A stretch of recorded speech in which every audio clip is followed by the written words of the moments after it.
potong itunya, vasektomi, dikasih pil KB-nya diselundupin itu direndang di opor ayam atau bubuknya, teknologi atau disuntik lah apa. Jadi ditampung tapi disuntik biar nggak brojol kayak kucing. Gue juga punya kucing, disuntik nggak brojol lagi. Nah kok Gelombang pengungsi Rohingya yang terus berdatangan ke Aceh sejak pertengahan November lalu menjadi polemik.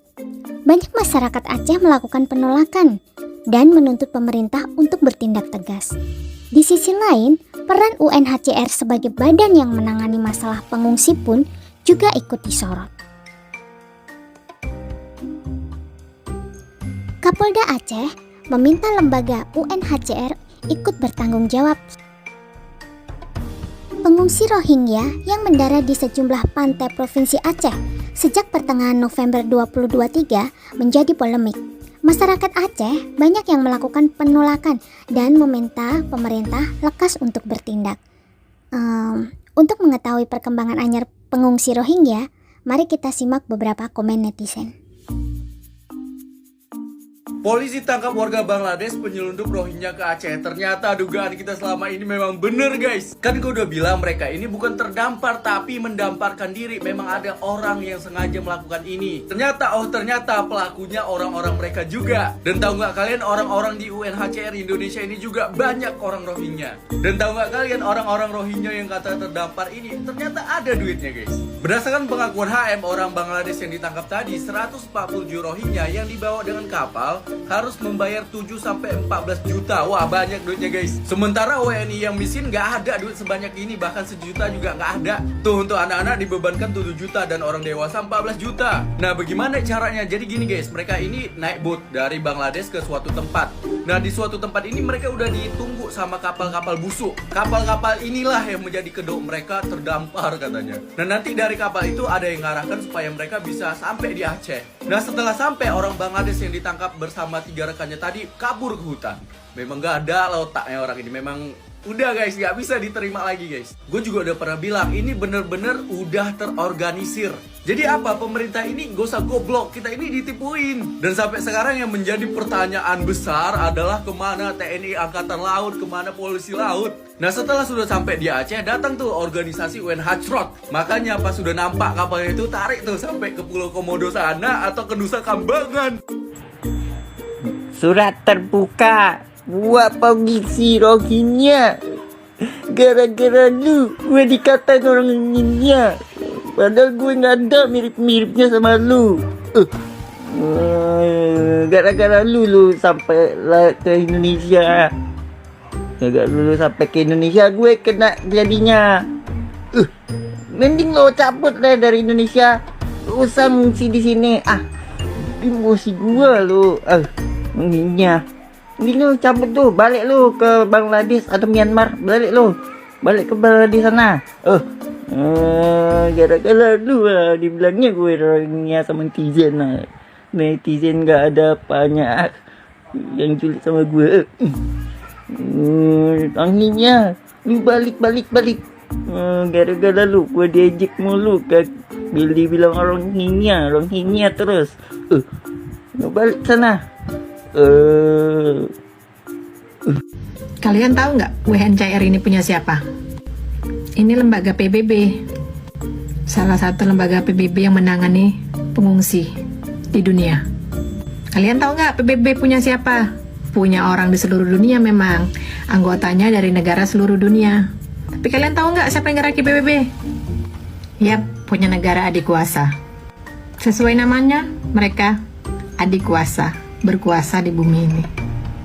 Bahkan dia sudah bisa mengatur semuanya ini. Kalian sadar nggak ini bentuk perlawanan mereka terhadap netizen Indonesia yang sangat gencar membela Palestina selama ini? Dengan tim kita julid fisabilillah, mereka bilang kan mau balas kita. Pas banget habis mereka ngomong begitu, langsung gerombolan parasitisme ini datang.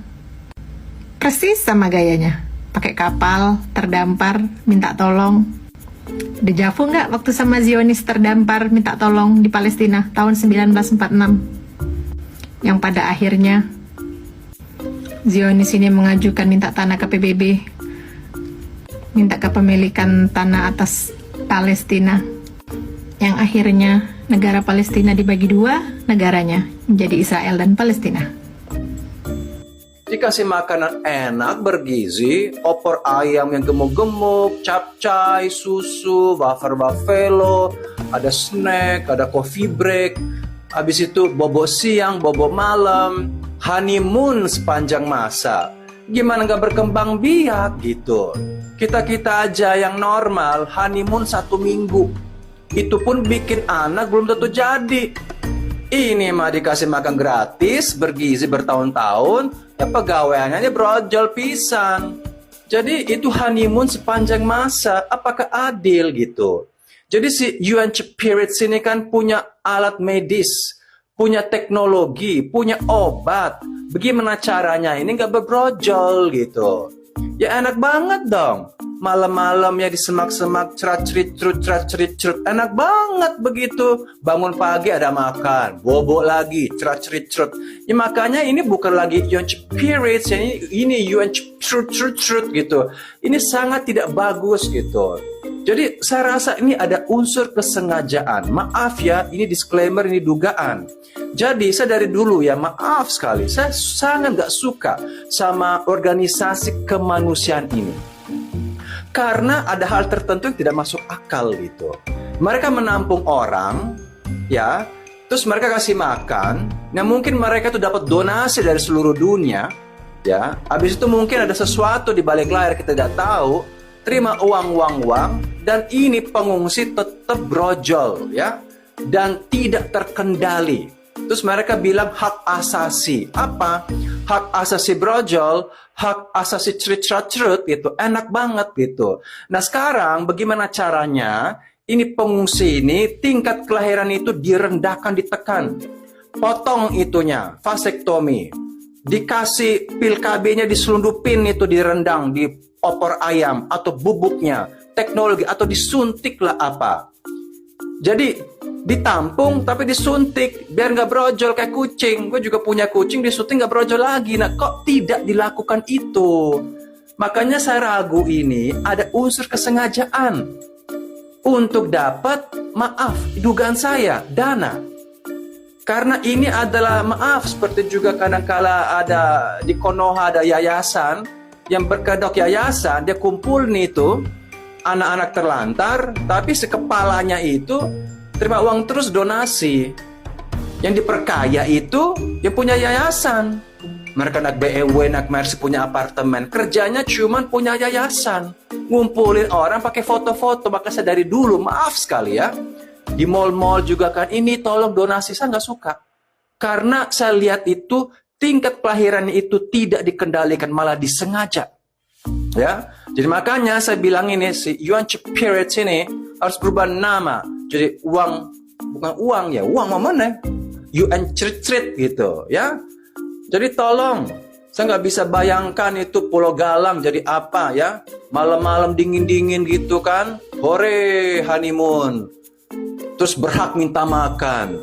Terus kita bilang kemanusiaan. Ini bukan kemanusiaan. Ini nggak tahu diri dari dua pihak. Jadi saya pengen lihat ada program pencegahan bikin anak. Ada nggak? Mana obatnya? Mana suntikannya? Kasih lihat. Buktinya di mana? Nah kalau ini bisa dikendalikan, mereka nggak brojol lagi, ya habis ini kan. Generasi itu habis. Jadi ketika mereka sampai uzur ya sudah. Ya paling bikin 1 anak lah. Jangan 1 keluarga 10 anak. Enak banget. Terus yang tanggung kita-kita APBN. Negara lain, Indonesia lah, Malaysia, Manang, itu nggak bisa kayak gitu. Makanya kita harus protes. Ya, ini di kutub Palong ini jadi kutub Pret. Jadi semuanya tuh brojol aja gitu, enjoy life. Itu namanya hidup enak, ditanggung orang. Masuk akal nggak? Ya, masuk akal. Orang leles, orang lemes, katanya ditindas, kok masih ada tenaga gitu kan? Katanya nggak makan.